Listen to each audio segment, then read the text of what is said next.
It's a tricky balance between addiction and personal responsibility. We can't simply ban anything potentially addictive. After all, cell phones, sugar, prostitution will always be legal. And it's impossible to get rid of illegal drugs. Wait, what? Prostitution? The US Drug Enforcement Agency has an efficiency rate of less than 1% when it comes to stopping the flow of drugs into the US. A perfect example of this is crystal meth. The US government tried to stop its production by strictly regulating the sale of chemicals used to manufacture the drug. But the supply of meth still stayed the same. Mexican drug cartels immediately took over. No, not the cartels. It's important to buy local. That's why I get all my crystal meth off Etsy. And after the meth ate my original teeth, I was able to replace them using local artists. What about drug dealers? Are they to blame for creating addicts? Some states have considered bills to charge dealers with murders in overdose cases. But that doesn't seem right. If a dealer can be guilty of murder, aren't they also responsible for the good things that happen on drugs? Like, whoever sold the Beatles LSD should be getting royalties for Lucy in the Sky with Diamonds. And whoever sold Whippets to Hooverstein should be getting the death penalty. And what about people who don't develop harmful addictions? Shouldn't we get some credit for being responsible drug users? Simply taking a drug doesn't mean you'll be addicted. Some people are able to handle themselves just fine. In Vietnam, 20% of all American troops were using loads of heroin. Now, those soldiers who were using loads of heroin were followed home. It turns out they didn't go to rehab. They didn't go into withdrawal. 95% of them just stopped. I hate bad stand-up. Of course they got off heroin. All their connections were in Southeast Asia. Back home it was harder to find. They didn't even have Parco trucks in Cedar Rapids until the late 70s. So I'm guessing black tar heroin was a tough get.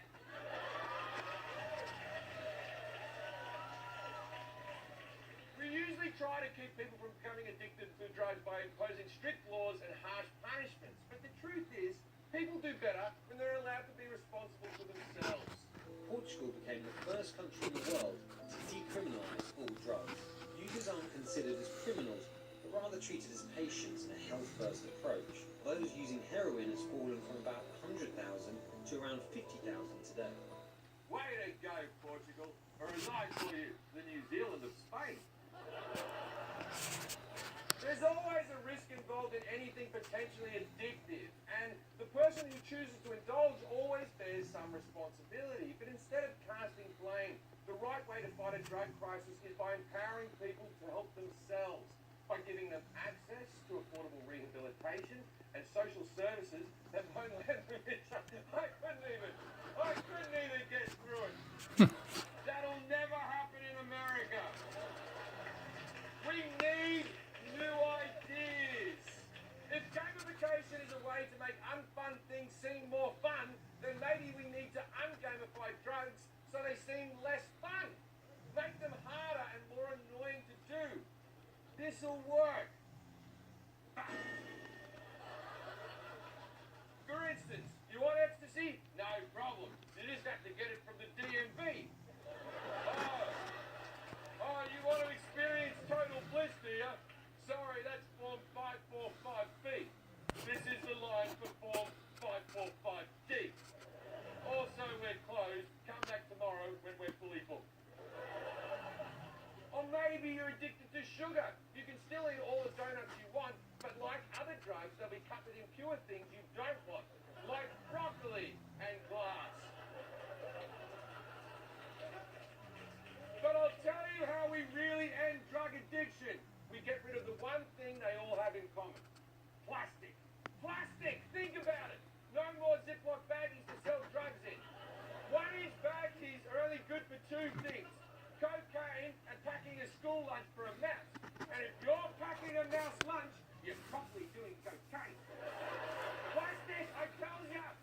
No more straws for snorting or credit cards for cutting lines. They're all gone. You can't cut coke with Apple Pay. Plastic is the problem. Plastic syringe.